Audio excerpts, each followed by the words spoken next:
She has performed plays around the country. Today she's going to perform a one-woman play. You guys hear that? You guys hear back there? Nice. Today she's going to perform a one-woman play about slavery, which is a good topic that we've talked a lot about during social studies, about the evils of slavery. So she's going to give a one-woman play perspective of slavery. So I want you guys to be a good audience.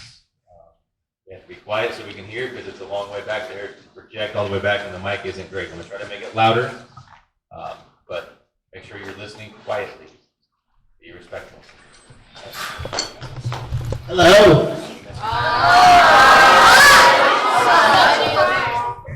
Okay, my plays, actually it's called Ain't I a Woman, this particular play.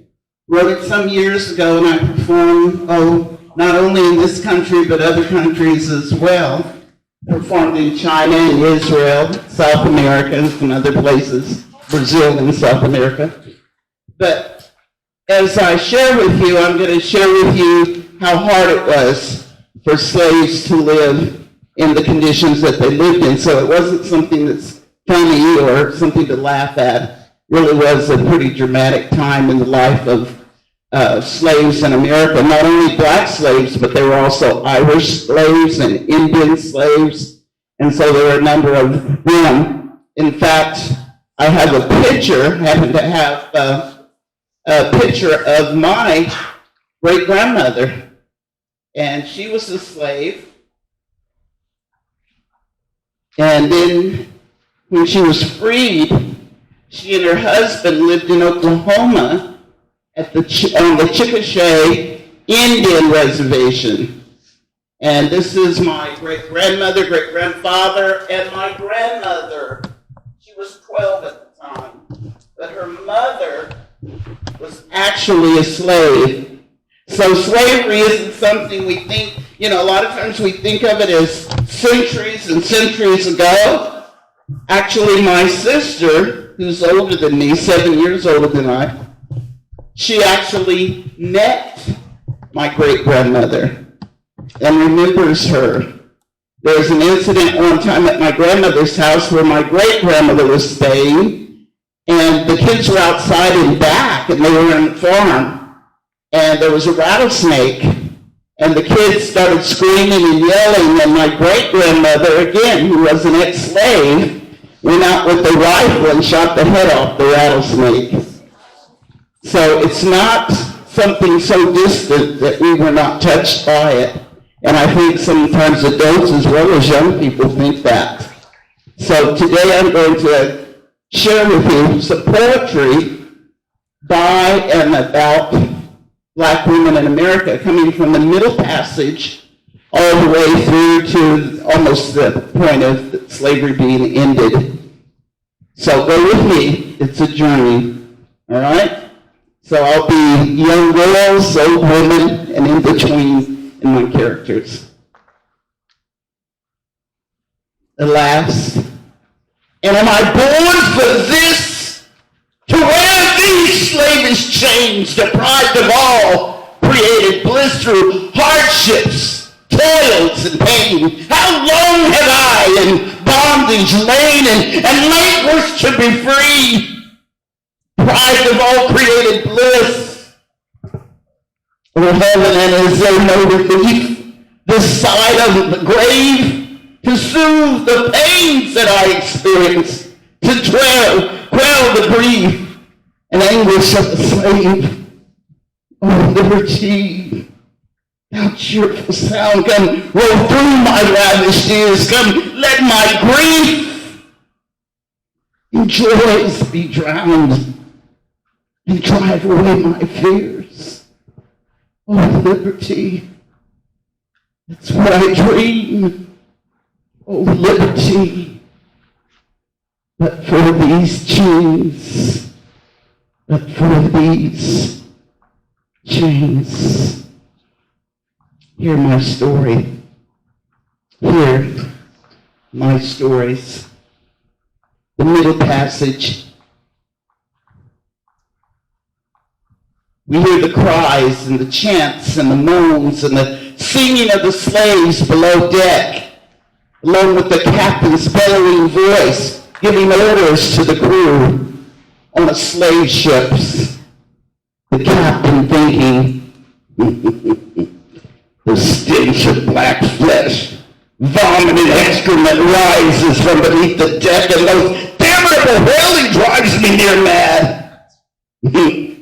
But the thought of gold and the taste of rum, much rum, makes the crossing tolerable. Hey, boy, clean me up a young wench for my bed tonight. Yes, sir, right away, Captain. Yes, sir. The young girl below deck thinking, my flesh clings to the wood planks. My screams are lost in the million. Will I live to celebrate my 12 cycle of years? There's only darkness and crying and words of many languages that I don't understand. Oh, Baba! The big boat tosses endlessly on the great waters, until all that is in me, which is very little, is mixed with the waste of those above me. Chained beside me, there is no breath in me, for it is sucked up into the breath of others. So close that I choke as I struggle to take in its foulness. The cabin boy, hey, help me with this one. She's for the captain's bed tonight. Okay, maybe we get her after he's through. Young girl, they unchained me. They unchained me. Why has this pale pop-faced boy come to set me free? Free? I will not cry. I will be silent. Perhaps the gods have smiled on me and they will set me free, back adrift to my village, to my clean air and green grass, and to my mama and baba, my sisters and brothers. Oh, I will keep silence. When I return, I will no longer complain of sweeping the hut or grinding the mill or watching the little ones. I will never stray again. I will not sneak to the edge of the big tree beyond the boundaries of my village. In pain she moans. The cabin boy ropes her neck and he yanks her up. Oh, I cannot show my pain as I am forced to stand by this pale pop-faced boy. If I am silent, I shall go home. I shall go home. The cabin boy yelling and pulling her. Come on, you black wench, stand straight or I'll chain you back. She straightens as though she understood. That's better. He checks to see if her skin's intact on her backside. He sees a white spot where the flesh has been worn off by the wooden planks. Pointing, I'll shoot black bat. The captain will never notice while he's in his room.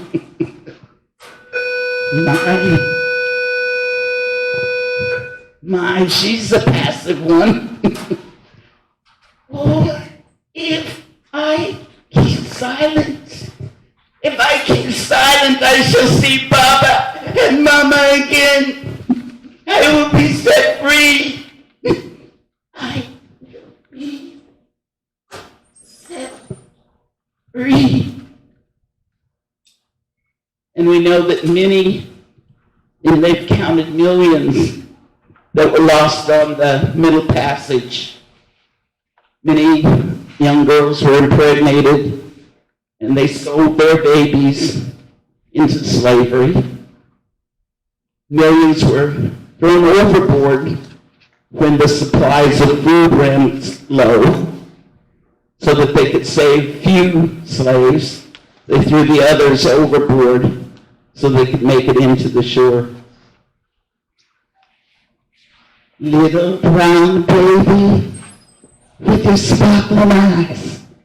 Oh, come to your mammy now, baby. Sit on my knee. What you been doing, sir? Making mud pies? Oh, look at that, David. It's as dirty as me. Look at that mouth.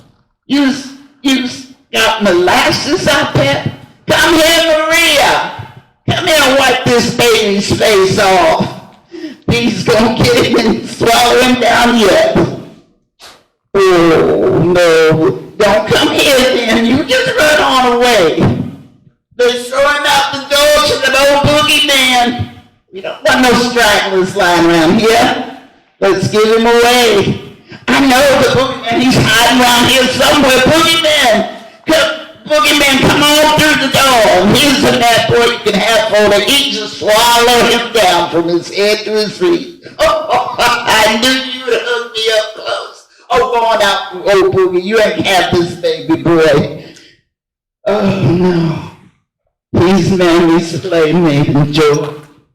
Now, baby, you go to your rest. Get on your pallet there. You go to sleep. Oh, I wish you could always have good dreams and clear skies. Wishing you could stay, baby, on my breast. My little brown baby with your sparkling eyes. Living in the slave quarters, coming in from the fields, seeing the babies, the mothers had that moment of joy. Didn't last long. No, sir! No, sir!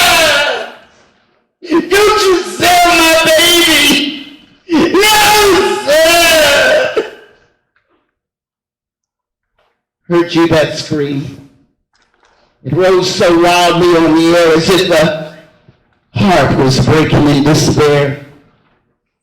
Saw you those hands so sadly clasped, the bowed and feeble head, the shuddering of that fragile form, that look of grief and dread.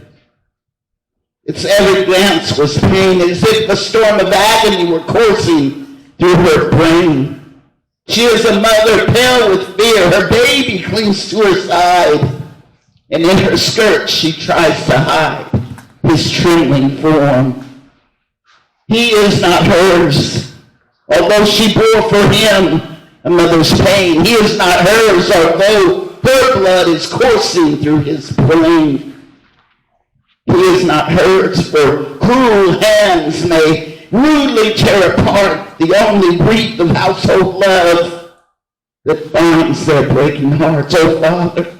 Oh, Father, must they part?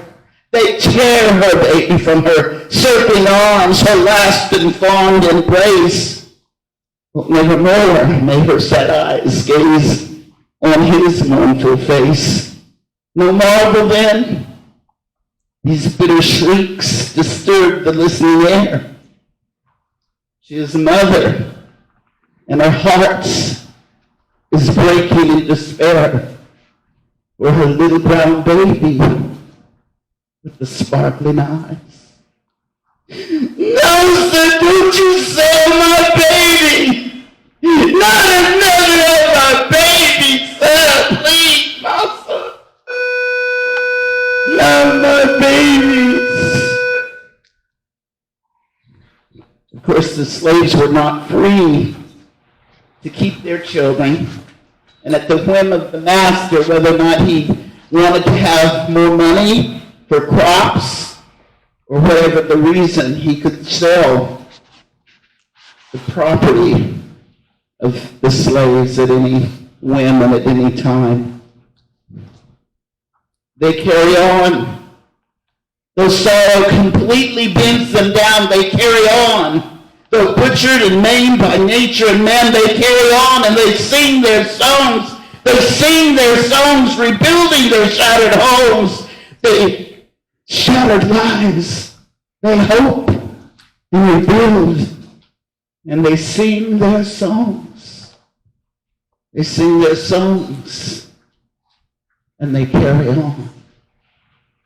Go down, Moses, way down in Egypt land, tell old Pharaoh, let my people go. A lot of the songs were used as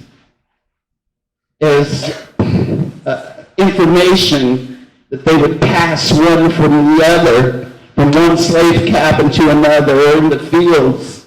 And the songs would say, is it okay to run tonight? When you get through, do you need to stop? Is it all right for you to leave at a certain time? And so they sang their songs in the field, and the masters thought, oh, well, they're just happy. They're just, slaves, and they're used to singing. But no, they had figured out a way to send their messages one to another. Go on, quit that noise, Miss Lucy. Put that music book away. What's the use to keep on trying if in your practice till you grade? Why, you can't set no note supply like the ones from the big woods, from the kitchen to the big woods when Melindy sings. Well, girl, you ain't got the natural organs for to make it sound just right. You ain't got the tunes and the twistings for to make it sweet and light.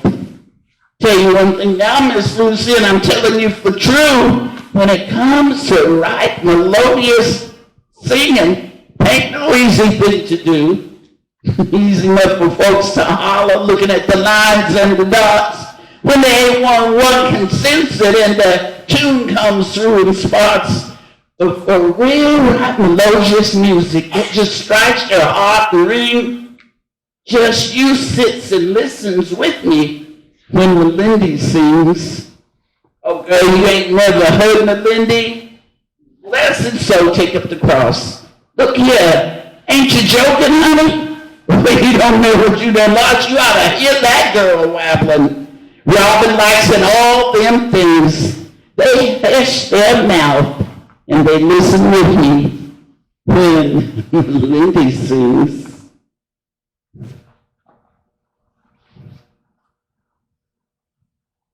Harriet Tubman freed over 300 slaves by going back to the South to rescue her family and to rescue others and to bring them north to freedom. Harriet Tubman, she runs and falls and rises and stumbles on from darkness into darkness, and the darkness thicketed with shapes of terror, and the hunters pursuing, and the hounds pursuing, and the night cold and the night long, and the rivers across, and the jack-o'-lanterns beckoning and beckoning, and the blackness ahead, and still, when shall I reach that somewhere? Morning, and I keep on running, and never turn back, turn back. Renegade, many thousand rise and go, many thousand crossing over, oh mythical north, oh star-shaped yonder Bible city. Some go weeping and some rejoicing, some in coffins and some in cages, some in silks and some in shackles. Rise and go and fare you well. No more auction block for me. No more driver's lash for me. And before I be a slave, I'll be buried in my grave. No star, bonanza gold, and I'm bound for freedom. Freedom bound. No more auction block for me. Harriet Tubman, woman of earth, whip scarred, a summons, a shining, our means to be free. And this was the way of it, brethren. The way we journeyed from camp to camp, moon so bright and no place to hide. The cries went up, and the patrollers were riding. Hound dogs bellowing in the bleeded air, and we start to murmur, and they start to murmur, and we never make it. We never make it. We never make it. We never make it, Harriet. And she turned her leather pistols on them, glinting in the moonlight. Dead folks can't jailbird talk, she'd say. You keep on going or die, she'd say. We gonna make it. We gonna make it. Wanted Harriet Tubman, alias the General, alias Moses, alias stiller of slaves, in league with Garrison, Alcott, Emerson, Douglas, Thoreau, John Brown, armed and known to be dangerous, wanted reward, dead or alive. Y'all come ride my train. Come ride my train. Over the train, a ghost story train through swamp and savannas, moving over This Is a View through the caves of the wish, midnight special on a saber track, underground railroad. We going and now coming back. First stop, mercy and the last hallelujah. Come ride my train, because I means to be free. And she was free. Because of her, 300 plus people were set free. I come this far to freedom, and I won't turn back. I'm climbing to a highway from my old dirt track. I'm coming and I'm growing and I'll stretch and I'm growing and I'll reap what I've been sowing, or my skin's not black. I've prayed and I've slaved and I've waited and I've sung my songs. And you've bled me and you've starved me, but I still grow strong. You lash me and you treat me and you everything but freed me. But in time you know you'll heed me, and it won't be long. Because I see the daylight breaking high above the bow, and I've found my destination and I've made my vows. So whether you abhor me or deride me or ignore me, mighty mountains loom before me. And I won't stop. I won't stop now. There's freedoms in my soul. And there's no number of the countless slaves that escaped from slavery, going to the northern states. And when they went to the northern states, a law was passed that they could be captured and sent back to the South under captivity once again. So many of them went on to Canada to try to get free from even the northern states, where they would not have to be captured and taken back to the South. There was a woman named Sojourner Truth. Her birthday was 1797 to 1883. She changed her name from Isabel and took on the name Sojourner Truth because she believed she, as a Christian, she was going to have a task of going from one place to another, helping to get people free. She was an abolitionist, a person that was trying to get the slaves free. And she spoke to Congress, and this is a poem that was created from her speech to Congress.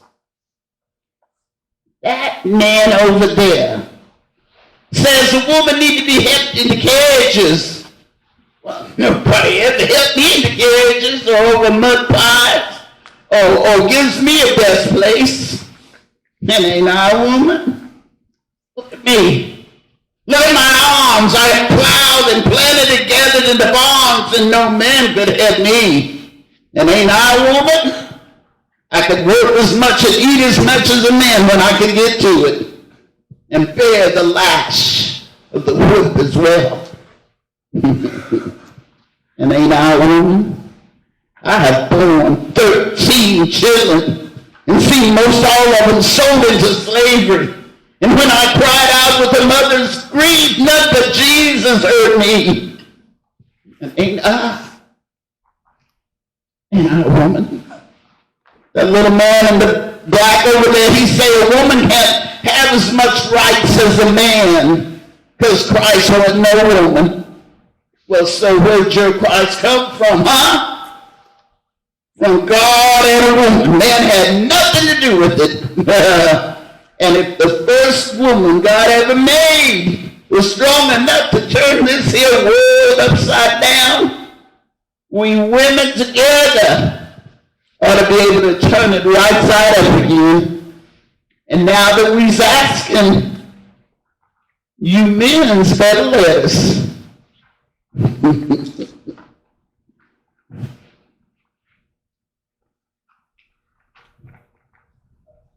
And freedom was spoken. The Civil War had happened. Sometimes the history of the black troops that served in the Civil War have been lost, the numbers that have served, and yet there were numbers of black troops that served in the Civil War for their freedom. 40 acres just for me, and freedom in my soul. Great pine trees looking up the sky, and hickories too, and oaks so high, and freedom's in my soul. Well, I could see it just as plain as it was all done now. 40 acres, mule and plow, cabin big enough for four, and a garden for my own front door. And freedom in my soul. Oh, then we's gonna build a well deep so she'd be plenty cool. And next we'll raise a church, and then we'll build a school. Lord, if this ain't just too grand, you done lead us straight to the promised land, Kansas. And freedom's in my soul. And following the Civil War, Pat Singleton led groups of people from the South into the northern states. One of the states he brought many into was Kansas. And I have a little poster of his bringing people into Kansas. Hold for Kansas, brothers, friends, and fellow citizens. I feel thankful to inform you that the Real Estate and Homestead Association will leave here the 15th of April, 1878. And they thought that was the land of milk and honey until they arrived in Kansas. And they realized that their weather got cold and they were not prepared for it. And it was interesting that many of the Native Americans, the Indians, helped them to build dugouts and helped them to survive the cold winters. And Dunlap, Kansas was one of those areas that Pat Singleton went to in the Kaw Valley area of Kansas. And there his sister, Pat Singleton's sister, settled. And with that, her son married a woman from Hutchinson, Kansas. And while I was working on my master's in theater at Kansas State University, I wrote a play. I was focusing on playwriting. And the play is called Methuselah's Children. And when it was performed at the Children's Theater in Hutchinson, one of the ladies came up and she said, I'm related to Pat Singleton. I married his great nephew. And so we did a picture board of her family and Pat Singleton's sister. So some of you have studied about Pat Singleton and his journey to bring freed slaves, the exodusters, into Kansas and some of the northern states. In White America is a compilation or a compiled stories and stories about slaves that had been freed, and they asked the slaves to write their stories. This is one of the stories that they wrote and was added to that book, and they eventually made a play of it. I sent some numbers. And I remember the time in the world, and I remember now clear as it was yesterday. Things I thought I forgot. I remember about the days of slavery, and I don't believe they ever going to have no slaves no more on this earth. And I thank God that took the burden off his black children, and I'm aiming to praise him for it to his face one of these days. Lord, I hear tell of the good old slave days. But I ain't never seen no good times then. I remember one time Aunt Cheyenne was just out of bed with a suckling baby, and she runs away. And O'Sullivan, he gets the hounds after her, and they take to a trail. They get near her, and she grabs a limb and tries to hash herself up a tree. Well, those men, they see her, they grab her down, pull her down, and the men hollered and dogs right onto her. Dogs tore her naked and ate her breast clean off her body. She got well. She lived to be an old woman. Now the woman had to suckle her babies. She ain't got signed no breasts no more. Lord. Those good old slave days. I ain't never seen no good times then.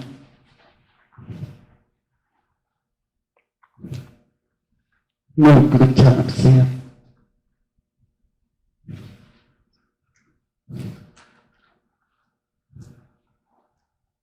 Children, I came back today to tell you a story of a long, dark way that I had to climb, that I had to know in order that my race might live and grow. Look at my face, dark as the night, yet shining like the sun with love's true light. I am the dark girl who crossed the dark sea, carried in my body the seed of the free. I am the woman who worked in the field, bringing the cotton and the corn to yield. I am the one who labored as a slave, beaten and mistreated for the work that I gave. My children sold away from me. My husband was sold too. No safety, no love, no respect was I due. 300 years in the deepest South, but God put a song and a prayer in my mouth. God put a dream like still in my soul. And now through my children, today, I'm reaching my goal. All of you children in the world out there, you remember my sweat, my pain, my despair. Remember my years heavy with sorrow, and make of those years a torch for tomorrow. Make of my past a road to the light out of the darkness, the ignorance at night. Lift high my banner out of the dust and stand free, supporting my trust. Believe in what's right. Let none hold you back. You remember the whip and the slaver's track. Remember how the strong and struggle and strife still bar you the way and deny you life. You march ever forward, breaking down bars, and look forward and upward at the sun and the stars. Oh, my children, may my dreams and my prayers propel you upwards, up those great stairs. For I will be with you till no man's brother dare hold down the children of a Negro mother. Keep climbing. Keep climbing. Well, child, I'll tell you, life for me ain't been no crystal stairs. It's had taxes and splinters and boards torn up and places with no carpet on the floor. But all the times I've been climbing, reaching landings and turning corners, and sometimes going in the dark where there ain't been no light. So children, don't you sit down on the steps of life, because you find it's kind of hard. Don't you fall, honeys. Don't you fall. I'm still climbing. I'm still climbing. And life for me, it ain't been no crystal stairs. keep climbing. Climb together, work together.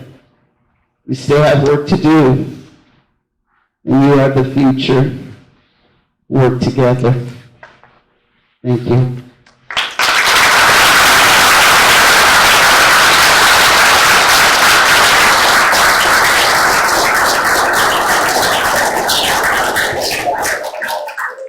All right. Does anybody have any questions they'd like to ask Ms. James about any of the poetry or any of the slavery stuff that she's written about or experienced? Any questions?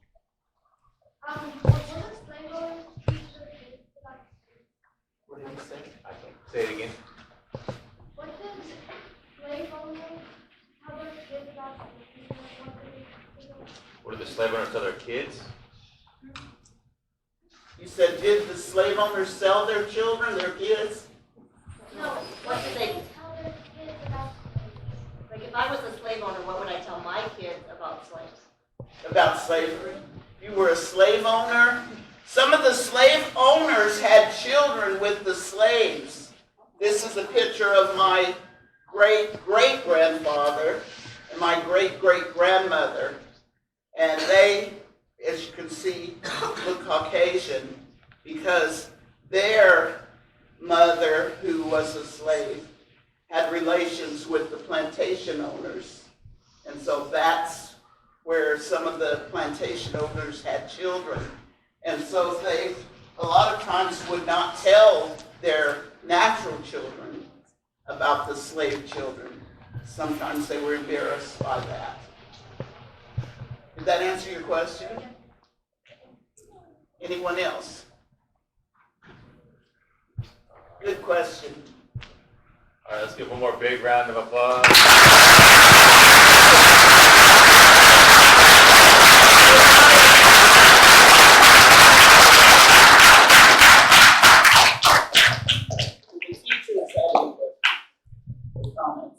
Wait here or I have a question. So if you sell a baby slave, then does somebody else take over and take care of that baby then, or how did that? Yes, how did they that would work? sell them into another plantation, and they had what they called mammies that took care of the babies. Sometimes wet nurses. How long did it take you to research and write your play? Well, I started out at Southern University in Shreveport, Louisiana, and from growing up in Hutchinson, I did not have access to any of this poetry. But at Southern, the library was full of it, and I loved to do research. And so there it started and continued over the years. I'm always adding to it. How long did the voyage take? The voyage from, I believe it was like 6 weeks, at least for most ports.